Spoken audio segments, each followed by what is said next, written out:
रहस्यमय मौत रिया थापा के साथ हुई भयानक घटना ने उत्तर बंगाल के नारी सुरक्षा व्यवस्था पर सवाल खड़ी कर दी है। आखिर उत्तर बंगाल के सिलीगुड़ी शहर में विभिन्न क्षेत्रों से जाने वाली नारी व छात्राएं क्या अब सुरक्षित हैं? जहां सिलीगुड़ी के ही माटीगाड़ा थाना अंतर्गत स्कूली छात्रा रेप हत्याकांड मामले के बाद अब फिर सिलीगुड़ी शहर में ही रह रही कालचिनी प्रखंड निवासी रिया थापा की रहस्यमय मौत ने सिलीगुड़ी नारी सुरक्षा व्यवस्था पर सवाल खड़ी कर दी है। आखिर रिया थापा की मौत कैसी हुई? आखिर रिया थापा के साथ हुई भयानक घटना की सच्चाई की जानकारी कब तक सामने आएगी? आखिर क्या हुआ था रिया थापा के साथ?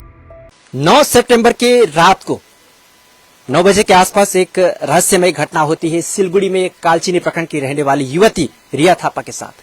और रहस्यमय घटना के साथ पूरे डुअर्स के वासी, पूरे कालचिनी प्रखंड सिलीगुड़ी के रहने वाले वासी इस वक्त आग की तरह सोलो में जलते हुए नजर आ रहे हैं। और इसी कारण आज हम आए हैं रिया थापा के घर के प्रांगण के समक्ष। और बता दें कि इस वक्त हमारे समक्ष मौजूद है बीरपाड़ा मादारीहाट प्रखंड के समाजसेवी विज्ञान सुब्बा और उनके साथ आए हुए उनके कार्यकर्ताएं।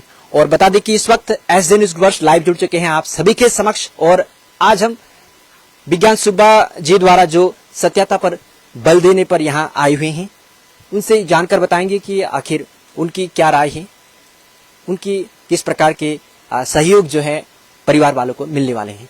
तो चलिए हम जानते हैं इस वक्त। विज्ञान सुब्बा जी, आपको सर्वप्रथम सबसे पहले नमस्कार एज ए नेटवर्क की ओर से। और आज की सफर कैसा रहा? आप उतनी दूर से यहाँ आए। आज का सफर तो हम लोगों के लिए बहुत ही हार्ड वर्क था, क्योंकि इतने गर्मी में इतने लॉन्ग टूर करके आए हम लोग। ये तो कोई बड़ी बात नहीं है। स्पेशली हम लोग कल ही मुझको खबर मिला हमारे लोथाबाड़ी कालचिनी ब्लॉक के लोथाबाड़ी क्षेत्र में हमारे गुड़ की चली बहन हमारे रिया थापा के साथ में ऐसा कुछ घटना सिलीगुड़ी में बहुत दुखद घटना बीता। और कल में खबर मिलते साथ ही आज हम लोग हमारे जितने समूह हैं हम लोग बीरपाड़ा मादारीहाट प्रखंड से आए हुए हैं। और हमारे साथ है हमारे भाई सुमन समाजसेवी जो मंदापानी सोशल चैरिटी के तरफ से आए हैं। और आए हमारे साथ ही मेरे दोस्त संदीप सुब्बा जो यहीं लोकल कालचिनी प्रखंड के हैं। और यहाँ आने के बाद में अभी घर परिवार से हमारे बहुत बातचीत हुआ और पता चला कि 2 साल 3 साल लगभग बहन हमारे रिया थापा जो है सिलीगुड़ी में ही अपना राइस कोचिंग कर रही थी और साथ ही पार्ट टाइम जॉब भी कर रही थी। और इसी बीच में 9 तारीख को हमारे बहन रिया थापा के साथ में जो एक इतना निंदनीय जो घटना हुआ है, इसके लिए हम संपूर्ण डुअर्सवासी हम लोग खेद है, दुख में है। और इसी दुख को बांटने के लिए आज हम घर परिवार वाले से मिलने आए थे। और उन लोगों को जो बल देने का काम है, जो उन लोगों को कॉन्फिडेंस जो एक हम लोग दे सकते थे, इसी के लिए आज आए थे। और आने वाले दिन में भी हम ये कहेंगे कि जो हमारे गोर की चली बहन रिया थापा के साथ में जो निंदनीय घटना हुआ है, इसके लिए हम लोग घोर विरोध करते हैं। और हम ये चाहते भी हैं कि मेरे बहन रिया थापा के साथ में जो घटना घटा है, जो कल्प्रिट है, उसको जल्द से जल्द सजा मिले और मेरी बहन गोर की चली रिया थापा मेरी बहन को जल्द से जल्द न्याय मिले। और इस न्याय के लिए हम लोग आगे भी हमेशा तत्पर है, क्योंकि हम नहीं चाहते कि हमारे गोर की चली रिया थापा के सिवाय और भी हमारे विभिन्न प्रकार के जाति भाषा जो हमारे डुअर्स में बसवास करते हैं, उन लोगों के साथ भी हमारे आने वाले दिन में ऐसा घटना ना घटे। इसलिए इस घटना को एक मैसेज के रूप में भी एक स्ट्रांगली कल्प्रिट को सजा देते हुए एक मैसेज कि आने वाले दिन में कि एक हमारे जो भी हमारे बहन लोग समाज में खुलकर कहीं भी जा सके, पढ़ाई लिखाई के माध्यम से हो या कहीं सफर कर सके, तब कभी भी ऐसा घटना दोबारा ना हो। इसके लिए हम लोग स्टिल तत्पर हैं हमारी बहन रिया थापा को न्याय दिलाने के लिए। बस मैं यही कहना चाहता हूँ जी। बहुत बहुत धन्यवाद आपका।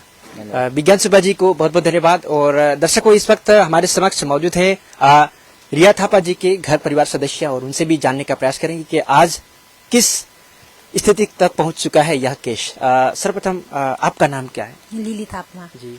लिली थापा जी, ये बताइए कि ये जो है मुद्दा किस ओर बढ़ चुका है, किस पहलू तक पहुंच चुके हैं? अभी तक रिपोर्ट नहीं आया है।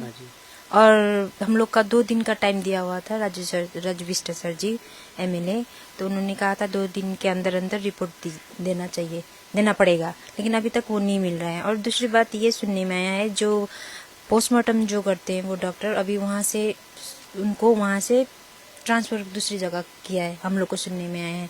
और अभी हम लोग तो यहीं पे हैं अपने घर पे, हम लोग को जो 13 दिन का 13वीं जो होता है वहाँ पे हम लोग अपने नियम में हम लोग रह रहे हैं। और हम लोग कल जैसे कि कल गए हम लोग कैंडल मार्च किए, कालचिनी से हम लोग वहीं पे एरिया में हम लोग किए हैं, और आने वाले दिन में भी हम लोग और करते रहेंगे जब तक न्याय नहीं होगा। और जो रिपोर्ट यदि हम लोग का वो पोस्टमार्टम रिपोर्ट से क्या आता है, वो अभी पोस्टमार्टम रिपोर्ट में ही हम लोग वहीं पे अटके हुए हैं, वहीं से हम लोग नहीं हिल रहे हैं। लेकिन अगर वहाँ पे नॉर्मली अगर वो रिपोर्ट सुसाइड का आता है तब भी हम लोग वहाँ पे हम लोग डिनाई करेंगे, क्योंकि जिस प्रकार से वो बॉडी था वहाँ पे, जिस प्रकार से स्पोर्ट था, ये एक नॉर्मल सुसाइड होने से कहीं पे भी मार्क्स कुछ नहीं होगा, लेकिन वहाँ पे मार्क्स था, वहाँ पे सिगरेट का जो जलाते हैं वो स्पॉट था, यहाँ पे कंधे पे कुछ स्पॉट था, यहाँ पे नाक पे एक स्पॉट था, इसलिए हम लोग उसका भी विरोध हम लोग फिर करेंगे। सबसे आग्रह करती हूँ, जैसे कि हम लोग में क्या बीत रहा हम लोग को, घर को, परिवार को पता है। और जो कमेंट्स में देख रहे हैं कि ऐसा छाड़ा छोड़ के रख दिया, अब कोई अपनी माँ बाप अपनी बेटी को क्या छाड़ा छोड़ के रखता होगा बाहर? ये मैं सभी से अनुरोध करती हूँ, आप लोग सपोर्ट नहीं कर सक रहे मत कीजिए, लेकिन कमेंट्स भी थोड़ा सोच समझ कर किया कीजिए, कि उसका जो इतना सेंसिटिव मामला है, हम लोग भी पहले जब किसी को हुआ करता था हम लोग भी ऐसे करके देखते थे, ऐसा ना हो कि अपने घर पे ही ऐसा हो। इसलिए आप लोग को सबसे निवेदन है, आप लोग सपोर्ट नहीं कर सकते मत कीजिए, लेकिन कमेंट्स में इतना मतलब गंदा कमेंट्स मत कीजिए। यही मेरा रिक्वेस्ट है सभी को, जो आप लोग नेपाली हो के नेपाली का सपोर्ट नहीं करके आप फिर नेपाली में ही इतना गंदा कमेंट्स कर रहे हैं। यही मैं आप वहाँ उनके माध्यम से मैं सबसे अनुरोध करती हूँ कि जो ऐसा वैसा कमेंट मत कीजिए। बस जी, बहुत बहुत धन्यवाद आपका। तो दर्शकों, आप लोग सुन रहे थे कि अभी भी कि रिया थापा के अंशुल घटना को लेकर जो लोग डिसाइड कर रहे हैं खुद ही कि रिया थापा के कैरेक्टर पर, तो उन्हीं के लिए ये जो परिवार सदस्य ने अभी बताए, ये उन्हीं के लिए बताए हैं कि जब तक इस केस का पुख्ता सबूत ना मिले, जब तक इस केस का जो है न्याय तक का कुछ बंदोबस्त ना हो, तब तक इस पर डिसाइड करना गलत है। ये परिवार सदस्य का एक कहना है, तो ये भी सच बात है। ये भी उन्होंने अच्छे कही कि ये जो है अनसुलझा केस जो अभी बना हुआ है, इस पर लोगों को डिसाइड नहीं करना चाहिए, मगर संदेह कर सकते हैं। तो दर्शकों, तो यहाँ पर हम बीरपड़ा से आए हुए एक कार्यकर्ता को भी पूछने के इच्छुक रखेंगे। आपका नमस्कार सर। नमस्कार जी, आपका नाम और आपका परिचय। जी, मेरा नाम सुमन तमंग है, मैं बंदापनी से आया हूँ। तो हमारा एक वहाँ पे हामी सती भाई सोशल चैरिटी बोल के एक संस्था है। सो आज हम लोग बिगन सुब्बा जी के नेतृत्व में यहाँ पे आए हुए हैं, और हम लोग ये सोच के आए हैं कि रिया बहन के साथ जो भी हुआ है सिलीगुड़ी एरिया में, और उसके विरोध के लिए आए हैं कि जिसने भी ये कांड किया है उसको कड़ी से कड़ी सजा हो, और हमारे बहन रिया थापा के लिए जल्द से जल्द न्याय का मांग करने के लिए आए हैं। जी, बहुत बहुत धन्यवाद आपका। तो दर्शकों, ये थे जितने भी लोग आए हुए थे अभी भी बीरपड़ा से, और ये कालचिनी प्रखंड है। कालचिनी प्रखंड में कई किलोमीटर के रास्ते तय करके वे लोग आए। ये सबसे बड़ी बात है कि एक नारी को देखते हुए, एक परिवार सदस्य के तौर पर देखते हुए, ये सब एक अभी भी सवाल बना हुआ है कि क्या आखिर देश में, गांव में या शहर में कहीं भी बेटियों की सुरक्षा आज क्या सुरक्षित है? ये सवाल उठता है। हर लोगों पर, सामाजिक लोगों पर, प्रशासन पर सवाल उठते हैं, सरकार पर सवाल उठते हैं, और उठना भी चाहिए। तो क्या दर्शकों, आप लोग रिया थापा के ऊपर न्याय को लेकर क्या सोचते हैं, इस पर आप लोगों को कमेंट करना है, लेकिन डिसाइड नहीं करना है दर्शकों।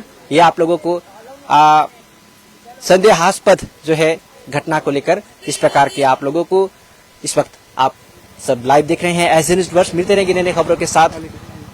तो फिर से हम यूजी ब्रो को एक उनकी इच्छुक उनके शब्द को आप लोगों के समक्ष रखना चाहेंगे। बताइए क्या। लास्टमा जाँदा जाँदै म भन्न चाहन्छु होइन, बहिनीको आत्माले चिर शान्ति पाउन्। अनि यो चाहिँ अब हत्या हो कि यो सुसाइड हो यो अहिलेसम्म डिक्लेयर भएको छैन होइन। जब यो डिक्लेयर हुन्छ त्यसपछि अब यो चाहिँ मेडिकल रिपोर्टबाट चाहिँ डिक्लेयर हुन्छ होइन। अनि यदि यो चाहिँ मर्डर केस हो अथवा हत्या हो भनेदेखि दोषीलाई चाहिँ सर्वप्रथम म चाहिँ यही भन्न चाहन्छु, डाइरेक्ट फाँसी होस्। हाम्रो मागे त्यही हो।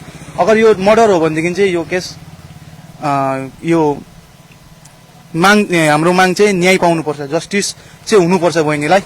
र यति भन्दै म आफ्नो वक्तव्य राख्न चाहन्छु। थ्याङ्क यू जी। तो दर्शकों देख रहे थे आप सब की यूजी ब्रो ने अपने भाषा में ही लोगों को एक संदेश दिया कि अपने ही समुदाय को ये एक दर्द भरा शब्द है कि अभी भी रिया थापा का जो केस है इसका पूरी तरह से जानकारी नहीं मिले है कानूनी तौर पर। तो ये अभी तक सवाल बना हुआ है कि आखिर रिया थापा की मौत कैसे हुई और किसने आखिर मौत के घाट उतारी, या फिर मौत हुई तो हुई कैसे हुई रिया थापा की। तो दर्शकों देखते रहिए एस न्यूज वर्ष, कमेंट अवश्य करें, डिसाइड ना करें।